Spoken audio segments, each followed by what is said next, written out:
Muthukumar Sivanesan army.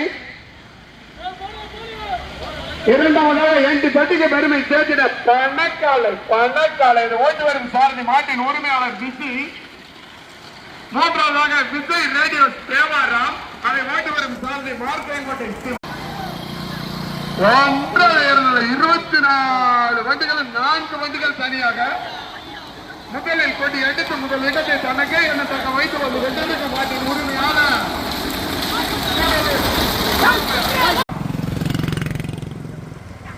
கூட்டு வண்டி அந்த கம்பம்